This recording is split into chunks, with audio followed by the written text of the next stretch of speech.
Thank you very much, Robin, and it's very good to be here at Chatham House today. This will most likely be the last time that I will speak at length as Prime Minister, and I would like today to share some personal reflections on the state of politics in our country and around the world. Now, I've lived politics for half a century, from stuffing envelopes for my local party in my school years to serving as a local councillor, fighting a by-election, winning a seat, serving for 12 years on the opposition front bench, and for 9 years in the cabinet, as you've just heard, as Home Secretary and Prime Minister. Throughout that time, in every job I've done, I've been inspired by the enormous potential that working in politics and taking part in public life holds. The potential to serve your country, to improve people's lives, and in however big or small a way, to make the world a better place. Looking at our own country and the world of which we form a part, and there's a great deal to feel optimistic about. Globally, over the last 30 years, extreme poverty and child mortality have both been halved. Hundreds of millions of people are today living longer, happier and healthier lives than their grandparents could even have dreamed of. As a world, we have never cared more deeply about the ecology of our planet's environment. From treating the Earth as a collection of resources to be plundered, we have, within a generation, come to understand its fragile diversity and taken concerted action to conserve it. The UK is leading the way in that effort with our commitment to net zero emissions. Social attitudes in our country and many other Western countries have transformed in recent decades. There are more women in senior positions today than at any time in history.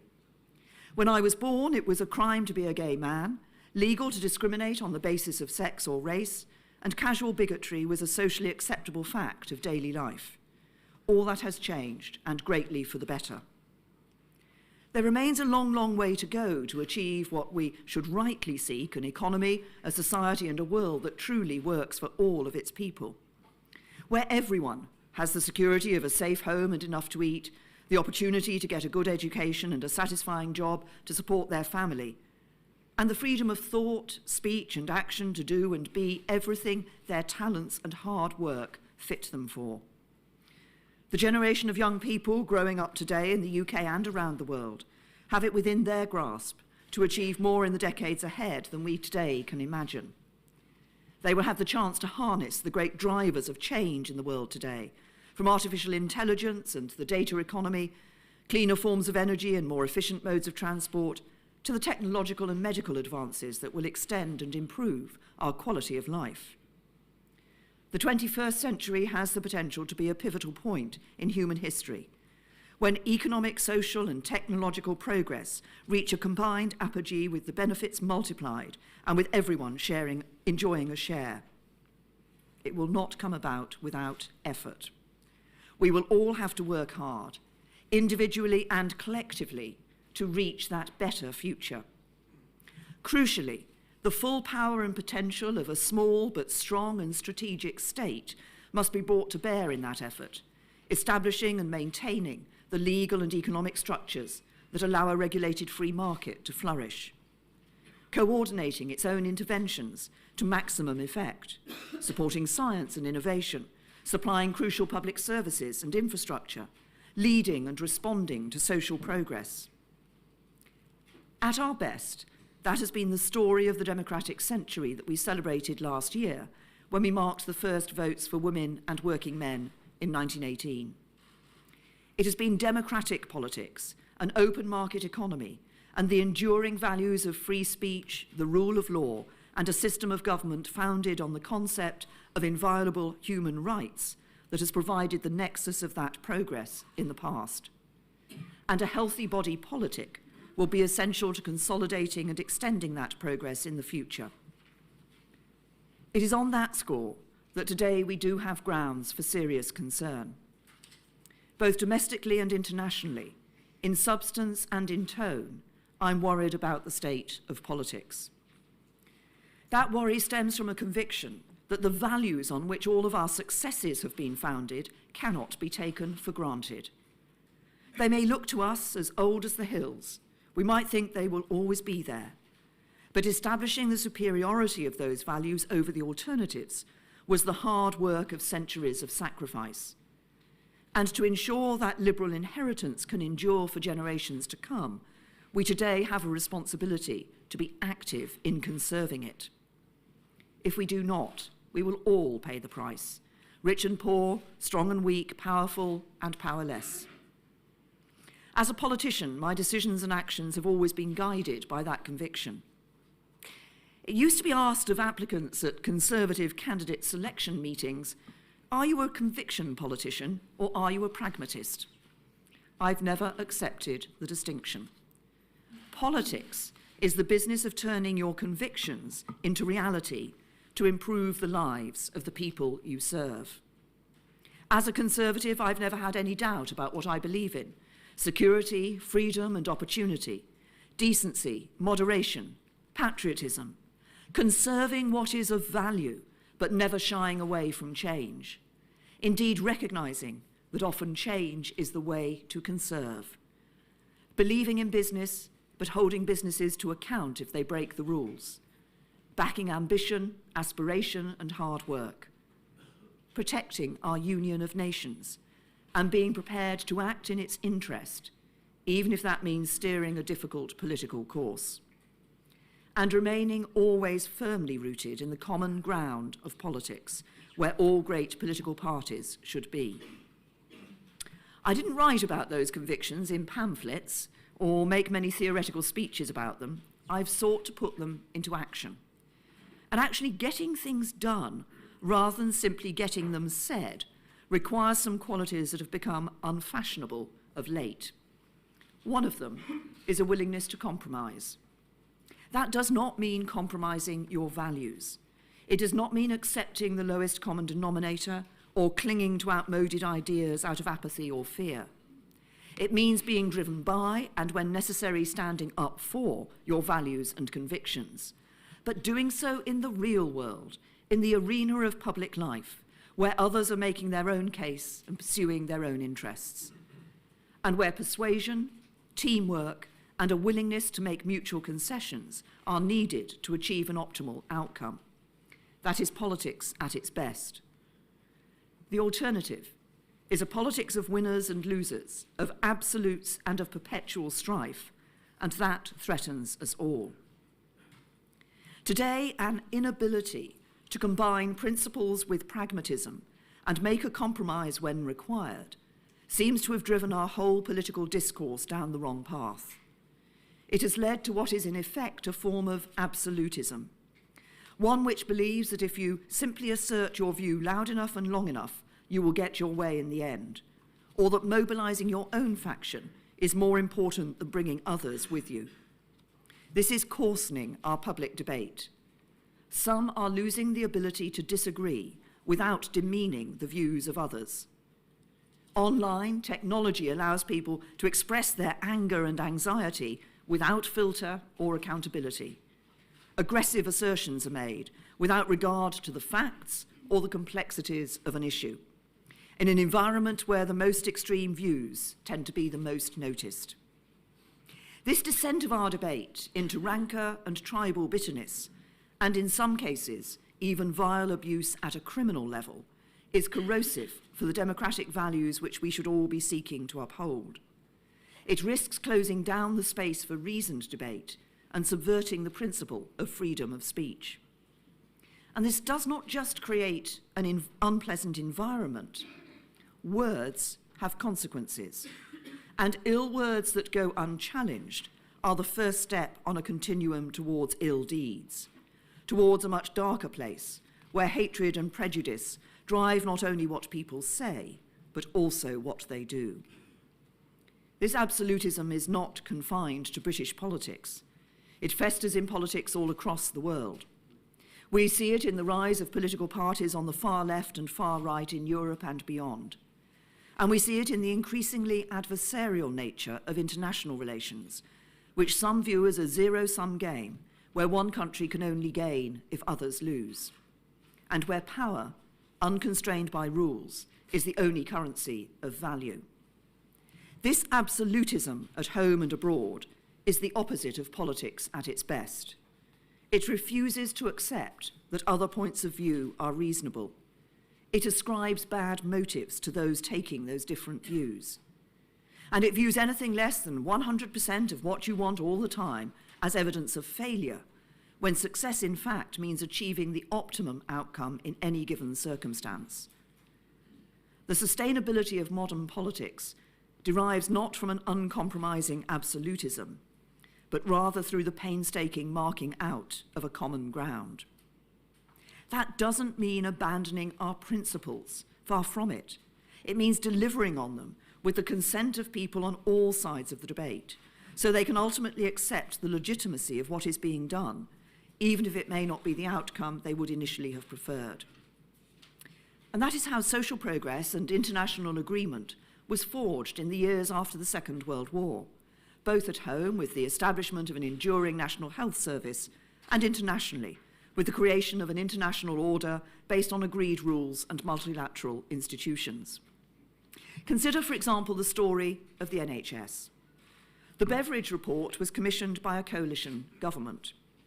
The health minister who published the first white paper outlining the principles of a comprehensive and free health service was a Conservative. A Labour government then created the NHS, engaging in fierce controversy both with the doctors who would work for the NHS and with a Conservative opposition in the House of Commons, which supported the principles of an NHS but disagreed with the methods. But the story does not end there. Just 3 years after the NHS was founded, Churchill's newly elected Conservative government was faced with a choice between going back over old arguments or accepting the legitimacy of what had been done and building on it. They chose to build on what had been established. Today, because people were willing to compromise, we have an NHS to be proud of, an institution which unites our country. Similarly, on the international stage, many of the agreements that underpinned the establishment of the rules-based international order in the aftermath of the Second World War were reached by pragmatism and compromise. The San Francisco Conference, which adopted the United Nations Charter, the cornerstone of international law, almost broke down over Soviet insistence that the Security Council veto should apply not just to Council resolutions and decisions, but even to whether the Council should discuss a matter. It was only a personal mission to Stalin in Moscow from US President Truman's envoy Harry Hopkins that persuaded the Soviets to back down. And many states who were not permanent members of the Security Council did not want the veto to exist at all. But they compromised and signed the Charter because of the bigger prize it represented, a global system which enfranchised the people of the world with new rights, until then only recognisable to citizens in countries like ours. It's easy now to assume that these landmark agreements which helped create the international order will always hold, that they are as permanent as the hills. But turning ideals into practical agreements was hard fought, and we cannot be complacent about ensuring that they endure. Indeed, the current failure to combine principles with pragmatism and compromise inevitably risks undermining them. We are living through a period of profound change and insecurity. The forces of globalization and the pursuit of free markets have brought unprecedented levels of wealth and opportunity for the country and for the world at large, but not everyone is reaping the benefits. The march of technology is expanding the possibilities for humanity in ways that once could never have been conceived, but it is changing the nature of the workplace and the types of jobs that people will do. More and more working people are feeling anxious over whether they and their children and grandchildren will have the skills and the opportunities to get on. And although the problems were building before the financial crisis, that event brought years of hardship from which we are only now emerging. Populist movements have seized the opportunity to capitalise on that vacuum. They have embraced the politics of division, identifying the enemies to blame for our problems and offering apparently easy answers. In doing so, they promote a polarised politics, which views the world through the prism of us and them, a prism of winners and losers, which views compromise and cooperation through international institutions as signs of weakness, not strength. President Putin expressed this sentiment clearly on the eve of the G20 summit in Japan, when he said that the liberal idea has become obsolete because it has come into conflict with the interests of the overwhelming majority of the population. This is a cynical falsehood. No one comparing the quality of life or economic success of liberal democracies like the UK, France, and Germany to that of the Russian Federation would conclude that our system is obsolete. But the fact that he feels emboldened to utter it today indicates the challenge we face as we seek to defend our values. So if we are to stand up for these values that are fundamental to our way of life, we need to rebuild support for them by addressing people's legitimate concerns through actual solutions that can command public consent, rather than populist promises that in the end are not solutions at all. In doing so, we need to show that from the local to the global, a politics of pragmatic conviction that is unafraid of compromise and cooperation is the best way in which politics can sustainably meet the challenges we face. Take the example of how we address some of the concerns and fears over globalisation. The far left, including the leadership of our once proud British Labour Party, would argue that we should scrap an open market altogether. And we should be in no doubt that if we cannot successfully reform the free market system to create an economy that works for all, then people will increasingly reject it in favour of an alternative, no matter what the wider economic and social consequences. But we know it is free and competitive markets that drive the innovation, creativity, and risk-taking that have enabled so many of the great advances of our time. We know it is business that pioneers the industries of the future, secures the investment on which that future depends, and creates jobs and livelihoods for families up and down our country. And we know that free enterprise can also play a crucial role in helping to meet some of the greatest social challenges of our time, from contributing to the sustainability of our planet to generating new growth and new hope in areas of our country that have been left behind for too long. But you do not protect the concept of free market capitalism by failing to respond to the legitimate concerns of those who are not feeling its full benefits. You protect free market capitalism and all the benefits it can bring by reforming it so that it works for everyone. That's why I've introduced reforms to working practice and workers' rights to reflect the changes in our economy. It's why I launched the Taylor Review into modern forms of employment like the gig economy, and why we're delivering the biggest improvements in UK workers' rights for 20 years in response to it. It's why I've advanced changes in corporate governance, because business must not only be about commercial success, but about bringing wider benefits to the whole of our society too. And it's why we've put in place a modern industrial strategy, a strategic partnership between business and government to make the long-term decisions that will ensure the success of our economy. But crucially, a strategy to ensure that as we develop the industries of the future, so the benefits of the trade and growth they will give rise to will reach working people not just in some parts of the country, but in every part of our country. These are steps rooted in my conservative political convictions. They are not a rejection of free enterprise, but rather they are the very way to restore the popular legitimacy of free enterprise and make it work for everyone. I believe that taking such an approach is also how we resolve the Brexit impasse. The only way to do so is to deliver on the outcome of the vote in 2016, and there's no greater regret for me than that I could not do so. But whatever path we take must be sustainable for the long term, so that delivering Brexit brings our country back together. That has to mean some kind of compromise. Some argue I should have taken the United Kingdom out of the European Union with no deal on the 29th of March. Some wanted a purer version of Brexit, others to find a way of stopping it altogether. But most people across our country had a preference for getting it done with a deal. And I believe the strength of the deal I negotiated was that it delivered on the vote of the referendum to leave the European Union, while also responding to the concerns of those who had voted to remain.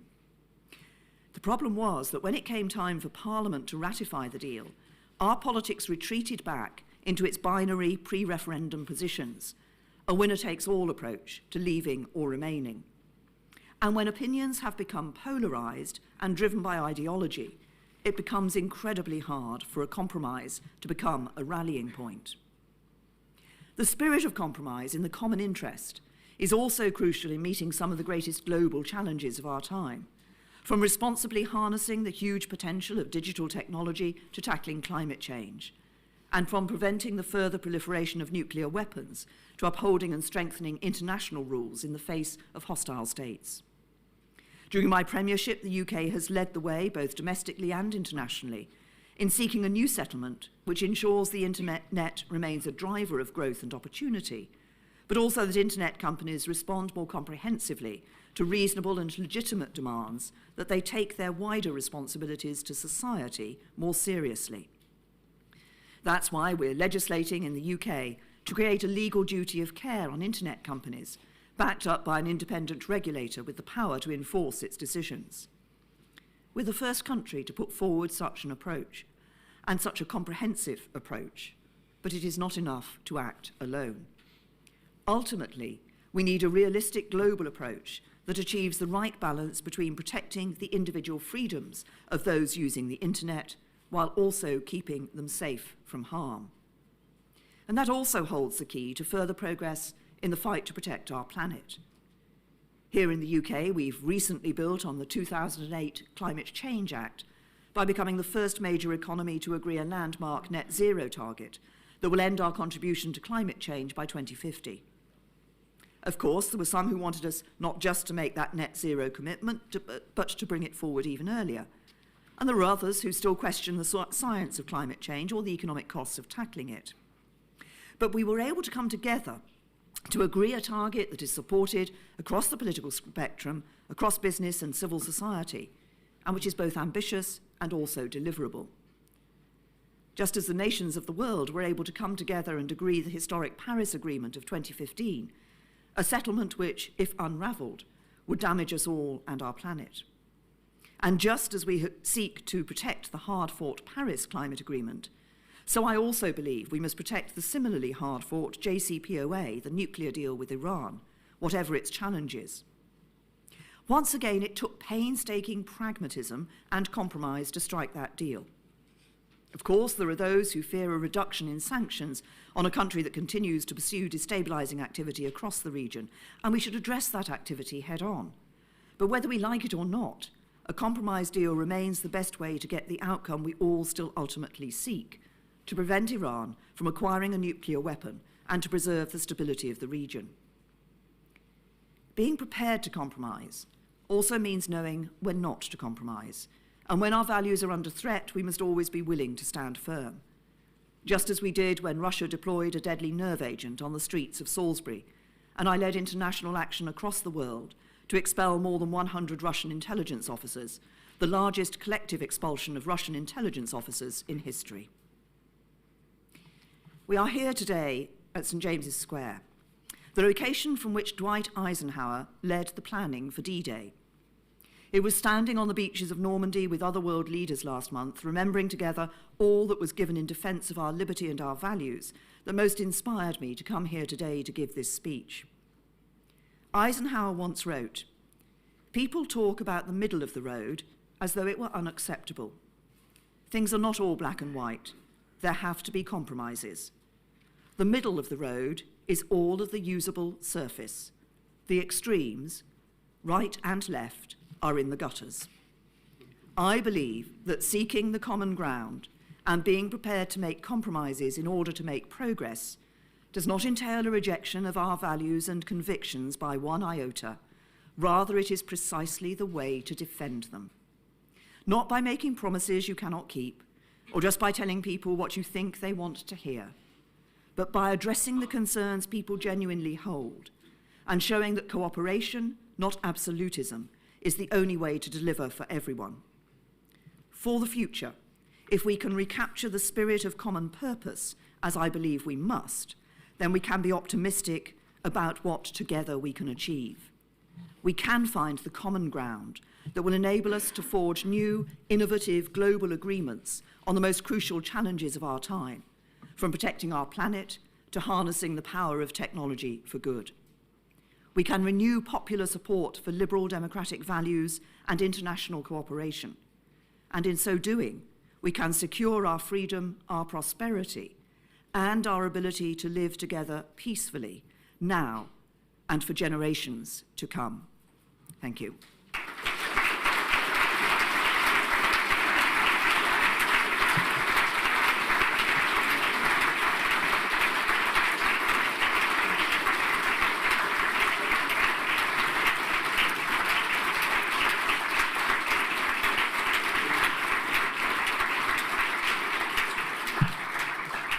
Now, I will take some questions. I'll take some questions from the media first, and then from the wider audience. John.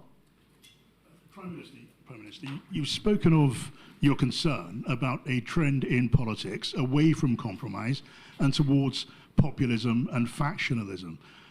To what extent have your concerns been borne out by the contest to follow you as leader? And if I may, would an extension to Brexit be to you preferable if it meant avoiding the immediate harm of a no-deal Brexit? Well, I know you've got two questions in there, John, for your one. First of all, no, these are ideas that I have been forming for some time now, and they reflect what I have seen in politics across Europe and across the wider world.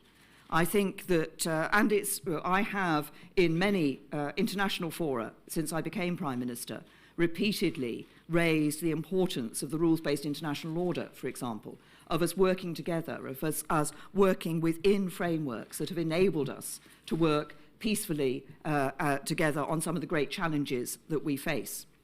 And on the second question, you know full well that my view is that the best route for the UK is to leave the European Union with a good deal.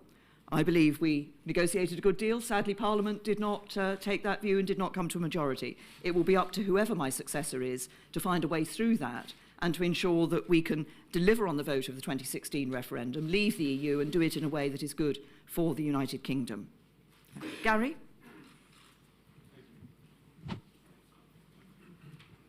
Thank you, Prime Minister. Can I just ask you a couple of quick ones, if I may? Philip We're Hammond, all counting. Philip Hammond has just said in a tweet that he's terrified of people who look like they could be close to the next administration who think that no deal brings with it no short-term or medium-term losses, only gains. Do you share that terror? And could I ask you another one on the broader point of what you've been saying here? Do you bear any responsibility yourself for some of the corrosive language which you were attacking in your speech? I'm thinking of attacks on political elites, citizens of nowhere, and maybe glib language like red, white and blue Brexit. When you look back over the 3 years as Prime Minister, is running through a wheat field still the naughtiest thing you ever did? I have to think, I think one of the silliest things I ever did was answering that question. But there we are. And I think that was 3 questions actually, rather than the 2 you promised us. But there we are. On the first point that you made, as I've just said in response to John, I've consistently said that I believe that the best route through for the UK is for us to leave the European Union with a good deal. I also stand by what I have consistently said, that no deal was better than a bad deal.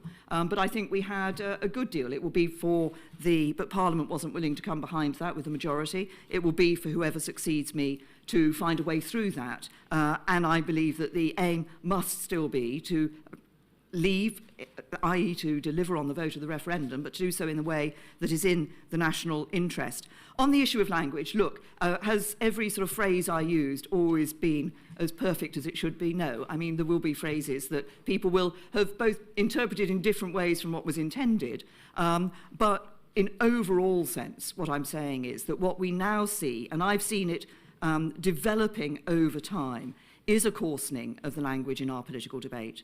And I worry, I mean, to take it to, if you like, one sort of further end of the spectrum, the way in which, for example, we have seen, often particularly female MPs, being attacked. You know, people have been charged with criminal offences for the abuse, the bullying, the harassment that they have given to female MPs because of particular views that they have held. And it has happened to some male MPs, that sort of abuse, and to others. And I think what we need is to ensure that our political debate, people have different opinions. People want to deliver things in different ways. But let's have proper and reasoned debate about those. Yes, let's make clear why we disagree with people. But don't get into the stage, which we see all too often, of ascribing bad motives to somebody who happens to disagree with you or about the way to do something. Rowena? Boris Johnson has described your deal with the EU as dead and the Northern Ireland backstop as dead, and he said he wants to sort out the Northern Ireland border issue after leaving the EU on October the 31st. Is that a sensible course of action as a strategy, or is he going to collide with reality, as one of your colleagues has put it? And do you think that there could be a threat to the Union if he does pursue this path? Well, first of all, whoever succeeds me as Prime Minister will have to determine with their discussions within Parliament and their discussions with the European Union as to how they take those negotiations forward and to what end.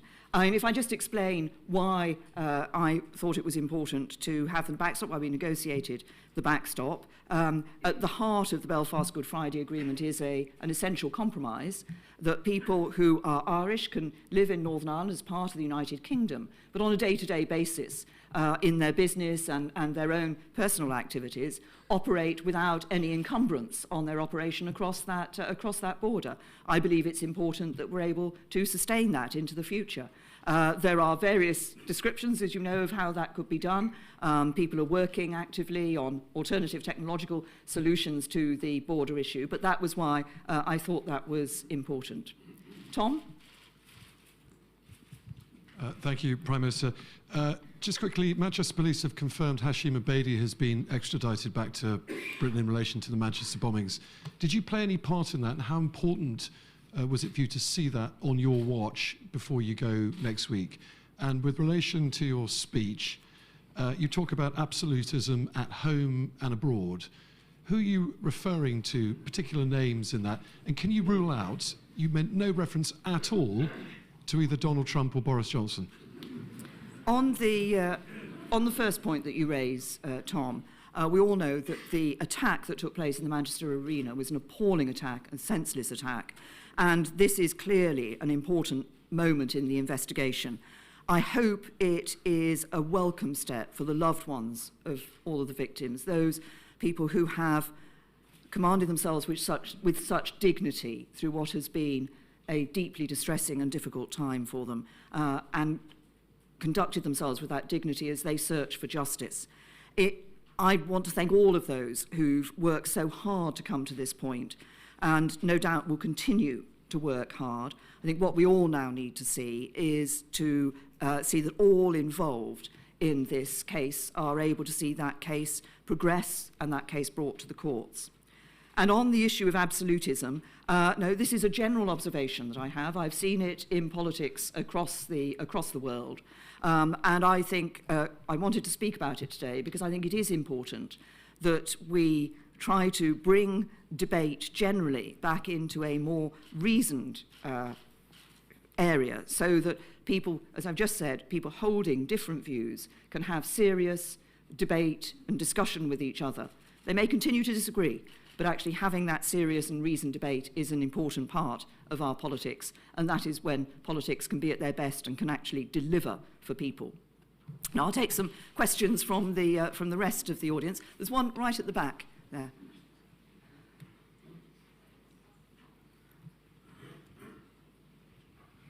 Thank you. I'm Virginia Crosby, Director of Women to Win. You set up Women to Win in 2005 with Baroness Anne Jenkin when there were just 17 Conservative women MPs.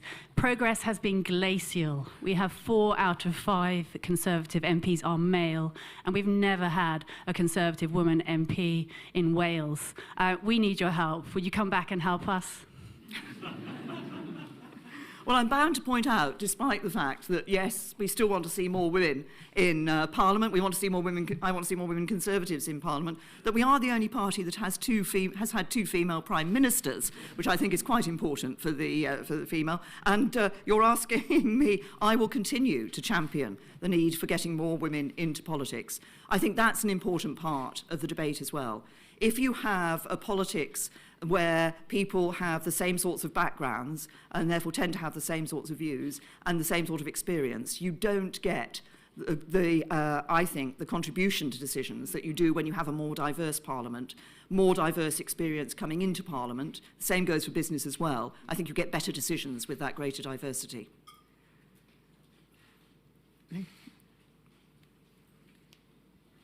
I'm Saori Sugeno from Japanese Investment Bank, from Daiwa Securities, second largest investment bank group in Japan.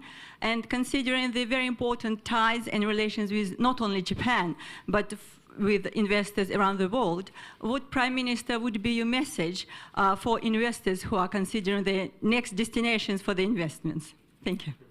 I think my message has come to the UK.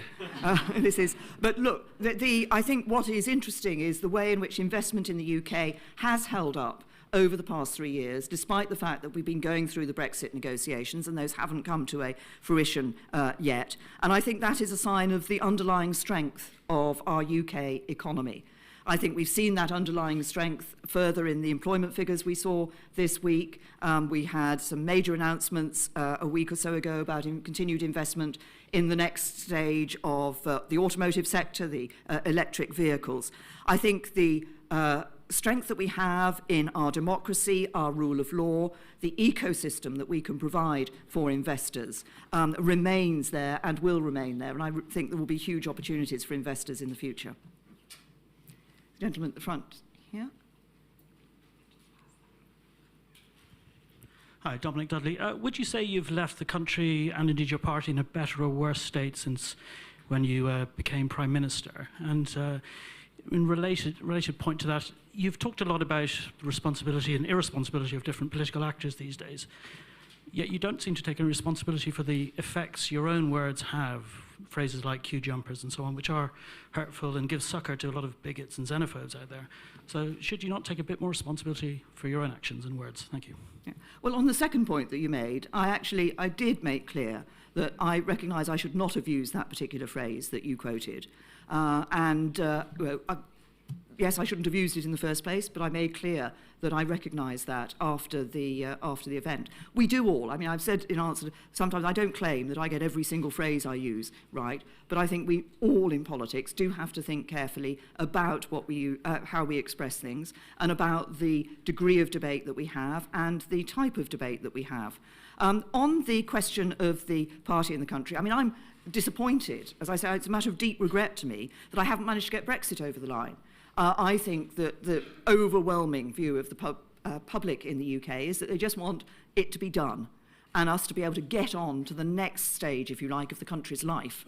And there are huge opportunities for us, as I've just said, once we deliver Brexit. So I'm deeply disappointed that I haven't been able to deliver Brexit. And look, you know, I did everything I could to do that. I put my own job on the line in order to do that. I was told that if I said I would stand down, then the votes would come behind the deal. I said I'd stand down, and I'm doing so. The votes didn't come. That's politics. But I tried everything I could to ensure that we got that over the line because I thought it was right for the United Kingdom, and that's what's driven me, the national interest. And if you look at the Conservative Party today, we have rising membership, we have particularly more younger members coming into the party, so I think there is a strength there in the party across the country, which I'm very pleased to see. I'll take another question, perhaps right at the back, the gentleman there. Hello, Prime Minister. I'm Shao from Chinese Embassy.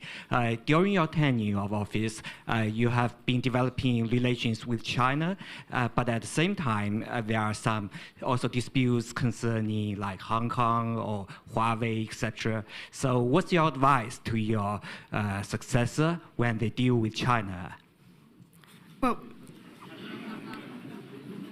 First of all, I would say that the relationship that we've been developing with China has been an important one. We see that. I was very pleased to take a trade delegation to China to see further investment coming into the UK, but also British companies. We were able to get some extra markets in China opened up for British companies, which is important. There are issues on which, though, we need to be very clear with China. And the continuation of the joint declaration in relation to Hong Kong is one of those. That declaration continues to be in force. And we would say to China that it needs to be abided by, it needs to be respected, and continue to be respected. So, in a sense, it's like all relationships. I mean, we look to develop those economic ties, but we also are very clear when we feel that there are messages that we need to give, and I'm sure that will continue into the future. Now, I said that was the last question, but actually I think I probably ought to allow Robin the last question. Thank you very much, Prime Minister. And I think I would say on behalf of all of the members of Chatham House who are here, we're very pleased that you would come here, share these last thoughts with us.